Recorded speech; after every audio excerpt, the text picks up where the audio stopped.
சோலைவன காட்டுல எல்லா பறவைகளும் சந்தோஷமா வாழ்ந்துட்டு இருந்தாங்க. அந்த காட்டுக்குன்னு ஒரு விதி இருந்துச்சு. அதாவது வெள்ளை நிற பறவை அந்த காட்டுக்குள்ள பறக்க கூடாது அப்படிங்கிற விதி தான் அது. அது ஒரு பழைய கால நம்பிக்கை. ஆனா எல்லா பறவைகளும் அந்த நம்பிக்கைய பின்பற்றி வந்தாங்க. அந்த காட்டுல கண்மணிங்கிற பறவை முட்டையிட்டு அடை காத்துட்டு வந்துச்சு. அது தன்னோட முட்டையிலேருந்து குஞ்சு வெளிவர்ற நேரம் பார்த்து ரொம்ப சந்தோஷமா காத்துக்கிட்டு இருந்துச்சு. அன்னைக்கு அதோட முட்டையும் உடைஞ்சி அதிலேருந்து குஞ்சு பறவையான நிலா வெளியில வந்துச்சு. தன்னோட குஞ்சிய பார்த்த உடனே கண்மணி பறவை ரொம்ப அதிர்ச்சி அடைந்துச்சு. ஆ கடவுளே, வெள்ளை நிற பறவை வந்து எனக்கு பிறந்திருக்கே. ஐயோ, இந்த காட்டுல வெள்ளை நிற பறவையே இருக்க கூடாதுன்னு சொல்லுவாங்களே, அதை உடனே கொலையும் பண்ணிடுவாங்களே. என்னோட பறவையை நான் எப்படி காப்பாத்த போறேன் அப்படின்னு ரொம்ப மனசு கஷ்டப்பட்டு அழ ஆரம்பிச்சது. இருந்தாலும் தன்னோட மனசை தேர்த்திக்கிட்டு நம்ம எப்படியாவது மற்ற பறவைகளுக்கு தெரியாம தன்னோட குஞ்சு பறவையான நிலாவை காப்பாத்திரணும் அப்படிங்கிற யோசனைக்கு வந்துச்சு கண்மணி. கண்மணி அதிலேருந்து தன்னோட குஞ்சியையும் வெளியிலேயே விடாம பாதுகாப்பா வளர்த்துக்கிட்டு வந்துச்சு. நிலா குருவி ரொம்ப சோகமா இருக்க. இந்த வீடியோ பார்க்குற யாருமே எனக்கு சப்ஸ்கிரைப் பண்ண மாட்டேங்கிறாங்க. அதனாலதான் நான் ரொம்ப சோகமா இருக்கேன். நம்ம நிலா குருவி சந்தோஷமா இருக்க நம்ம சேனலை சப்ஸ்கிரைப் பண்ணிட்டு பாருங்க. கண்மணி இறை தேட போகும்போது நிலாவை வீட்டில் ரொம்ப பத்திரமா பூட்டி வச்சுட்டு தான் போகும். அது இறை தேடி வந்ததுக்கு அப்புறம் தன்னோட சேர்ந்து நிலாவையும் சாப்பிட வைக்கும். அதே மாதிரி ரொம்ப பத்திரமா யாரும் பார்க்காம பார்த்துக்கிட்டு. அப்படித்தான் ஒரு நாள், அம்மா அம்மா அம்மா, நானும் உங்க கூட இறை தேடி வரேம்மா. எனக்கு வெளியில வரணும்னு ரொம்ப ஆசையா இருக்குமா. இல்லடா தங்கம், நிலா இங்க பாரேன். நீ என் கூட வெளியில வந்தீனா உன்னைய மற்றவங்க எல்லாரும் பார்த்துருவாங்க. உன்னோட நிறம் தான் இதுக்கு காரணம். அவங்கெல்லாம் வெள்ளை நிற பறவைய பார்த்தாங்க அப்படின்னா உடனே கொன்னுடுவாங்கடா. இந்த காட்டுல வெள்ளை நிற பறவையே இருக்கக்கூடாது அப்படிங்கிறது தான் அவங்களோட இது. கழுகுராஜா காதுக்கு மட்டும் இந்த விஷயம் போணுச்சுன்னு வச்சுக்கோயேன், அவ்வளோதான். உன்னோட சேர்த்து அம்மாவையும் கொன்னுடுவாரு. 2 பேருமே வாழ முடியாது. அதனால தான் அம்மா உன்னை வெளியில அனுப்பாம ரொம்ப பத்திரமா பாதுகாத்துக்கிறேன். என்னம்மா இப்படி சொல்றீங்க? எவ்வளோ நாள் தான் நான் வெளியில போகாமலே இருக்க முடியும்? என்னடா பண்றது, நம்ம இப்படிதான் வாழ்ந்தாகணும். உனக்கு தேவையான எல்லாத்தையும் நானே பண்ணி கொடுக்குறேன். வெளியில வராதரா தங்கம். சரிம்மா. அப்போதைக்கு கண்மணி வீட்டோட கதவை யாரோ தட்டுற சத்தம் கேட்டது.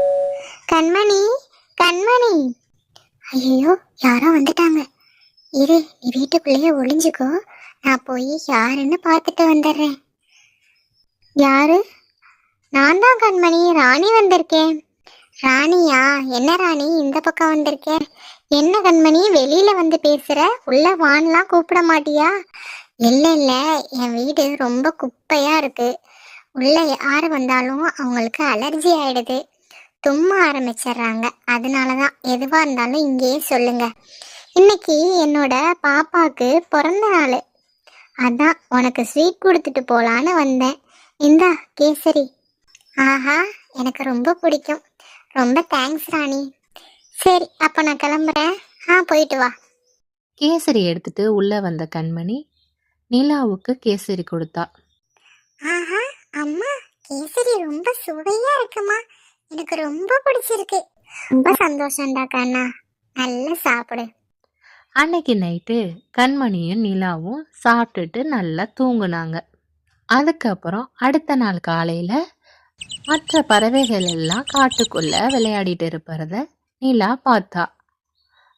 அவ உடனே தன்னோட அம்மாவான கண்மணி கிட்ட வந்து, அம்மா அம்மா, எனக்கும் விளையாட போகணும்னு ரொம்ப ஆசையா இருக்குமா. ஒரு நாள் மட்டும் என்னை அனுப்புங்களேம்மா. அட கடவுளே, மற்றவங்க கண்ணுல நீ படக்கூடாதுன்னு தான் உன்னைய பத்திரமா வச்சிருக்கேன். நீ என்னடானா விளையாட போறங்கிறியே. போனா மற்றவங்க எல்லாம் உன்னை பார்த்துருவாங்கடா. நான் எப்படி உன்னை அப்புறம் பாதுகாக்கிறது? ரொம்ப ஆபத்தா போயிடும். அதனால நீ விளையாடலாம் போக வேணாம். உனக்கு என்ன விளையாடணுமோ நீ அம்மா கூடயே விளையாடு. என்னம்மா இப்படியே பண்றீங்க? நான் எப்பதான் வெளியில போறது? எவ்வளவு நாளைக்கு தான் நான் வீட்டுக்குள்ளேயே அடைஞ்சு கிடக்க முடியும்? என்னம்மா இப்படி செய்றீங்க?